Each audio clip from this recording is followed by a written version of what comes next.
मोदी सरकार की ओर से देश में किसान एमएसपी की गारंटी का कानून बनाने से इनकार कर दिया।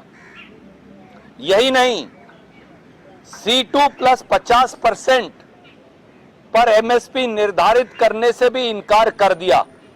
C2 यानी किसान की इनपुट कॉस्ट, किसान की फैमिली लेबर, किसान की जमीन का किराया, उस पर 50% मुनाफा देने का जो प्रधानमंत्री जी ने वादा किया था, आज ये उससे भी मुकर गए।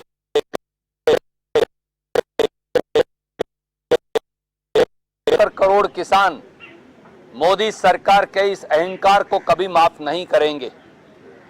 आज हिंदुस्तान के इतिहास में एक काला दिन है जो संसद में हुआ। आज हिंदुस्तान के इतिहास में देश का किसान और खेत मजदूर इस मोदी सरकार के द्वारा निर्मित इस काले दिन को याद भी रखेगा और उनके अहंकार को चकनाचूर भी करेगा।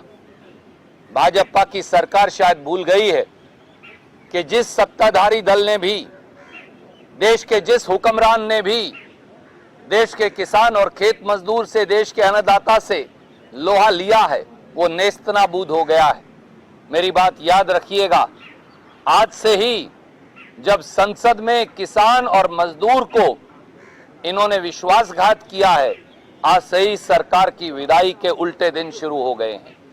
I'll say it very briefly in English and then you can ask questions. Today is a black day for farmers' welfare in India. Today, the sinister conspiratorial face of Modi government got exposed as the Agriculture Minister of India refused that they will never frame a law guaranteeing minimum support price to 72 crore farmers and farm laborers of India. Today, the conspiracy and design of Modi government got exposed as the Agriculture Minister refused C2 plus 50% profit as MSP for the farmers of India. C2 is input costs, family labor and rent of land of the farmer. Modi ji had promised 50% profit, but the government refused. The Agriculture Minister admitted that all that they are doing, that they are only doing politics by holding 35, 40, 42 meetings of the committee constituted at the instance of the agitating farmers in July 2022. The Agriculture Minister admitted that in 2 years the committee has done zilch, it has done zero. So it is very clear, Modi government has today backstabbed the farmers of India, backstabbed 72 crore annadatas by saying that A, they will not frame a law guaranteeing minimum support price. 2, that they will never give C2 plus 50% as MSP in accordance with the report of the Swaminathan Commission. I want to say that any ruling party and ruling autocrat, whoever has taken on the farmers, harmed their interests, taken away their livelihood, has never been able to sustain. Today, the government has gone into reverse gear. This government will not last. For the farmers' ire, for the agony of India's farmers and farm laborers, they will never pardon Modi government. Any questions, you're welcome to ask. आप लोग संसद में MSP का मुद्दा उठाते रहे, सड़क पर भी उठाते रहे, सरकार ने सिरे से खारिज कर दिया, मना कर दिया है। अगली रणनीति कांग्रेस पार्टी की क्या होगी? दुर्भाग्य से मोदी सरकार और देश के कृषि मंत्री ने आज एमएसपी के कानून की गारंटी को जलेबी बना दिया। वो संसद को चक्री में घुमाते रहे, जलेबियां बनाते रहे, किसान का मजाक उड़ाते रहे, किसान के स्वाभिमान को चुनौती देते रहे, किसान की जिंदगी और रोजी रोटी पर आक्रमण करते रहे। पर ये भूल गए कि जब देश का अन्नदाता करवट लेता है तो बड़ी से बड़ी सरकार को भी उसकी ड्योढ़ी पर झुकना पड़ता है। 3 काले कानून जब मोदी जी लेकर आए थे, तब भी लाखों किसानों ने 700 किसानों की शहादत देकर और सर्दी, धूप, बारिश, आंधी, तूफान में आंदोलन करके तब भी इस सरकार को झुकाया था।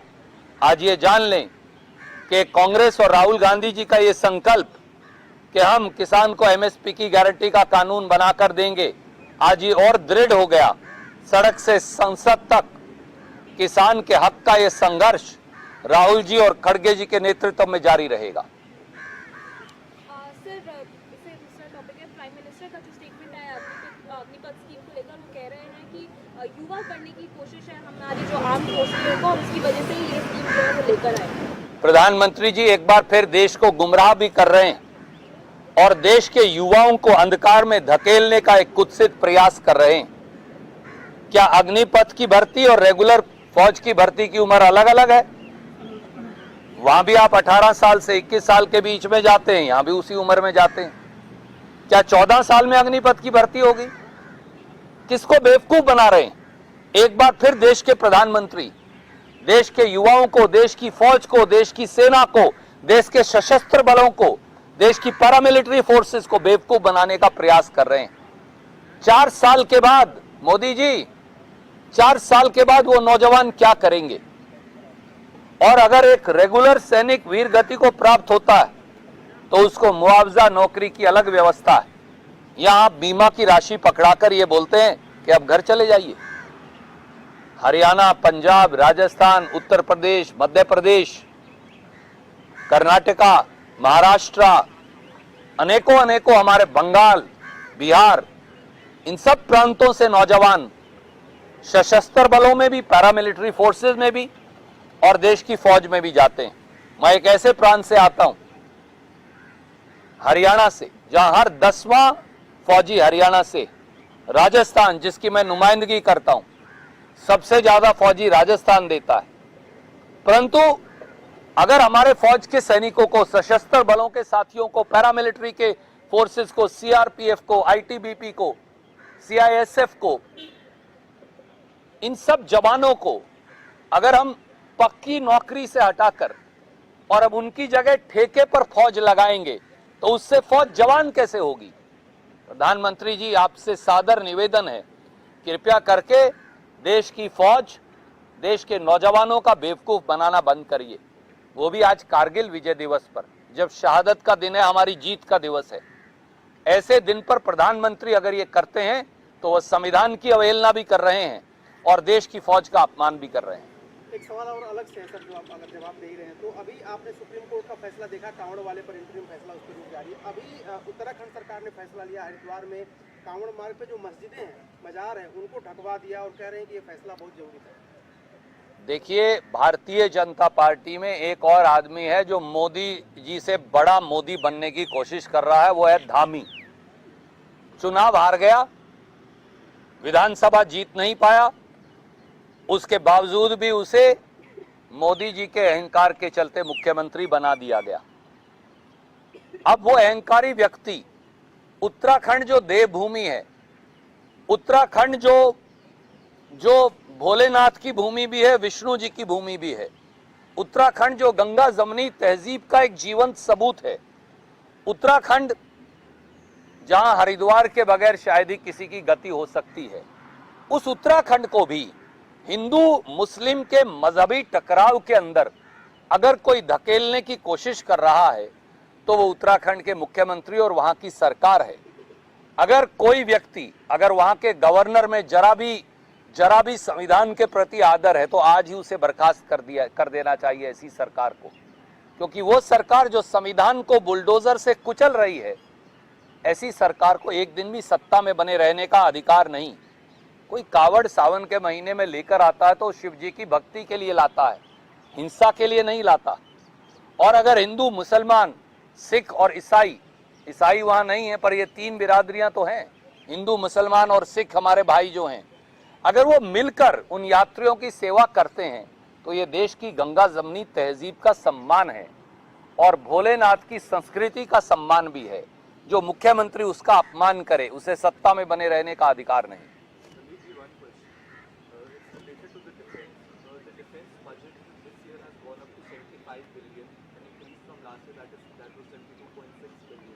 And this year, China has officially announced their defense budget is somewhat $231 billion. And it is experts believe that they are making this under-reporting it because much more, like around three times more than the actual budget. How do you look at all of this? Keeping in mind the elections between Modi government is undermining the territorial integrity and security of India. If you look at the defense budget carefully, over last 5 years, defense budget expenditure has gone down